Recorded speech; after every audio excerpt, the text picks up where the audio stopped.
जय हिंद साथियों। UP police जिसकी आप तैयारी कर रहे हैं बड़े ही जोरों शोरों से, और उसका भी एक नया अपडेट है जो मैं आपके साथ में शेयर कर रहा हूं। मेरे साथ में मेरे को व्हाट्सएप जो है व्हाट्सएप पर एक पीडीएफ आया, और उस पीडीएफ में जो चीज़ें लिखी गई हैं उनको मैं आपके साथ में साझा कर रहा हूं। बड़ी खुशी होगी कि जो 11 फरवरी पर जिस पर आप डाउट कर रहे हैं, भाई डाउट मत करना, नहीं तो डाउट करते रह जाएंगे, आप तैयारी नहीं कर पाएंगे। एग्जैक्टली 11 तारीख को ही जो इसका पेपर होगा फिरोजाबाद, जो कि आगरा के अंदर है, फिरोजाबाद में जो है वो एग्जाम सेंटर बनाए गए हैं। अच्छा, फिरोजाबाद में कौन कौन सा एग्जाम सेंटर जो है वो बनाया गया उसका लिस्ट आया है, आपने बहुत सारी वीडियोस में देख भी लिया होगा, वो मैं आपको बता देता हूं। तो ओवरऑल उसमें कंडीशंस क्या लिखी गई हैं तो वो मैं आपको बता दूंगा। रेंज आगरा है, जनपद आपका फिरोजाबाद है, और फिरोजाबाद में जो चिन्हित किए गए परीक्षा केंद्र है उसका लिस्ट मेरे पास में आ गया है। तो ये आप मान के चलें, और साफ साफ इसमें लिखा गया है कि 11 फरवरी 2024 को उक्त परीक्षा केंद्र किसी भी अन्य परीक्षा हेतु आबद्ध न हो। ये भी आपको अपडेट करना होगा, ये वहां के जो जिलाधिकारी महोदय हैं उनके माध्यम से उनको जो है बताया जाएगा। तो ओवरऑल आप ये मान के चलें कि जो भर्ती बोर्ड है वो बड़े ही जोरों शोरों से जो है वो ये चाहता है कि 11 फरवरी 2024 को आपका एग्जाम हर कंडीशन में हो जाए। और देखिएगा, जब एग्जाम बहुत जल्दी हो रहा है तो आप ये मान के चलें कि आपका जो फिजिकल है वो भी बहुत जल्दी हो जाएगा, क्योंकि जब भर्ती जल्दी कराई जा रही है तो स्वाभाविक है कि उसका जो फिजिकल है वो भी जल्दी हो जाएगा। एक और बात देखिएगा, आचार संहिता का इस भर्ती पर कोई फर्क नहीं पड़ेगा, क्योंकि आचार संहिता भी लगी नहीं है, उससे पहले इसका नोटिफिकेशन आ गया है।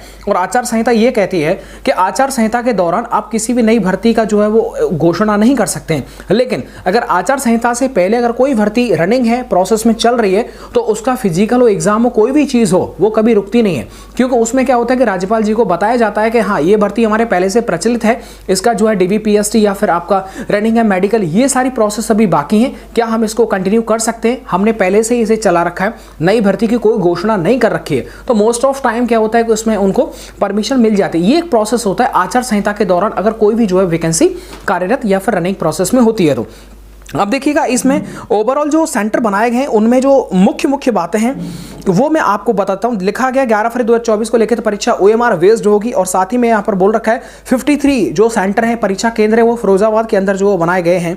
और साथ ही में आगे देखिएगा इसमें क्या लिखा गया है, लिखित परीक्षा 11 फरवरी 2024 को कराया जाना प्रस्तावित है।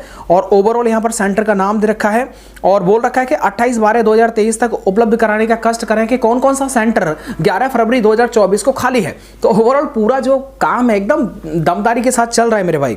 लिखा गया है कि चयनित किए जाने वाले परीक्षा केंद्र संसाधनों से परिपूर्ण हो, ठीक है, should have the good infrastructure, मतलब जो भी आपको टेबल चेयर कुर्सी मिलेगा बैठने के लिए वो सब एकदम अच्छे से हो। और बोल रखा है छोटे बच्चों में प्रयोग होने वाली कुर्सी मेज जो है वो इस एग्जाम सेंटर में नहीं होनी चाहिए। पता चला छोटे बच्चे जिसमें LKG जो है वो फर्स्ट सेकंड के बच्चे बैठते हैं, और उन्हीं सीटों पर आपको कैसे बैठाया जा सकता है। तो इस तरह का कुछ भी इंफ्रास्ट्रक्चर नहीं होना चाहिए। बोल रखा है परीक्षाओं के लिए कोचिंग संस्थान के रूप में चलाए जाने वाले संस्थान का चयन न किया जाए, जहां पर कोचिंग संस्थान चल रहा है उसी में पेपर न हो, ऐसा बोला गया है। आगे लिखा गया है कि सीटिंग प्रबंधन इस प्रकार का हो कि प्रत्येक अभ्यर्थी को लगभग 2 वर्ग मीटर का स्थान उपलब्ध हो, मतलब 2 वर्ग मीटर का डिस्टेंस जो है वो एक से दूसरे के बीच में होना चाहिए। इसी आधार पर परीक्षा केंद्र की क्षमता की गणना की जाएगी। आगे बोल रखा है परीक्षा केंद्र हाल व कक्ष स्टाफ सुथरे हों, रद्दी कागज, कूड़ा कचरा, चाट आदि इसमें जो है वो ना पड़े हों।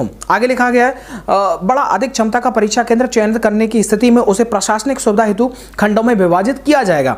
आगे लिखा गया है यह भी सुनिश्चित किया जाना है कि आरक्षी नागरिक पुलिस की सीधी भर्ती 2023-24 की लिखित परीक्षा प्रस्तावित 11 फरवरी 2024 को उक्त परीक्षा केंद्रों में किसी भी अन्य परीक्षा हेतु संबंध वो सेंटर जो वो ना हो, क्योंकि 11 फरवरी 2024 को इसका एग्जाम होने वाला है।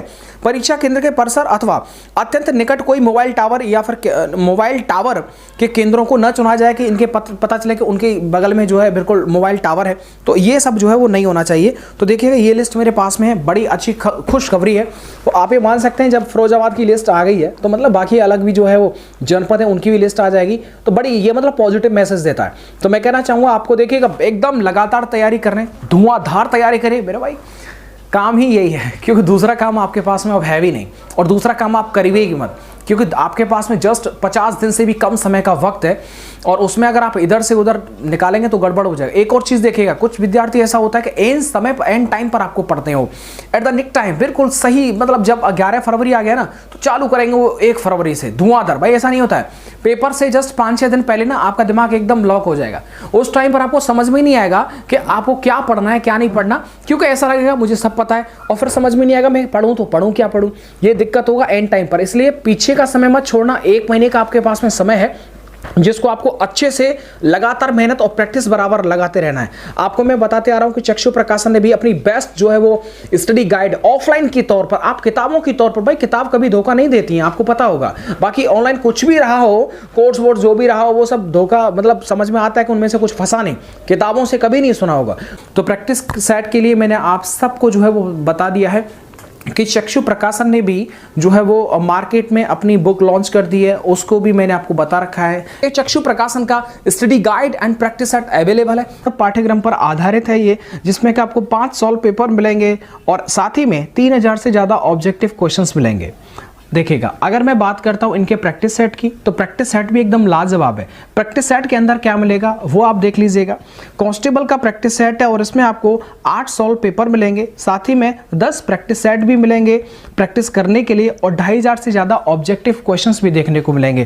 तो बुक का लिंक डिस्क्रिप्शन बॉक्स में दे रखा है, आप जाइए बाय करिए, ऑफलाइन ऑनलाइन कहीं से भी आप इसको बाय कर सकते हैं। तो प्रैक्टिस में कोई कंजूसी नहीं करना है। बाकी मैं कहना चाहूँगा, देखिएगा, जब जब ड्यूटी से मैं फ्री होता हूँ आपकी कमेंट को पहले रीड करता हूँ और आपके कमेंट यही आ रहे थे, तो मैंने सोचा आपके ऊपर इस कमेंट के ऊपर जो वीडियो मैं बना देता हूँ।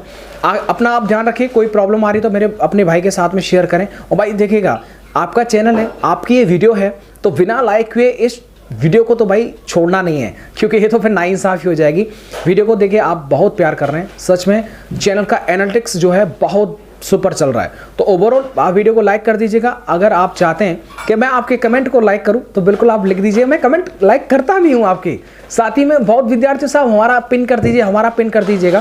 भाई सबका तो नहीं कर सकता, लेकिन हाँ, मेरे पास में अगर कोई इंपॉर्टेंट नहीं होता तो मैं आपकी कमेंट को पिन करता हूं, तो आप कमेंट कर दीजिएगा। बाकी मुझे लगेगा हाँ, एक मोटिवेशनल कोट है जो बड़ा अच्छा लग रहा है, तो मैं डैम श्योर उसको जो है पिन कर दूंगा। अपना आप ध्यान रखिएगा। जय हिंद, वंदे मातरम।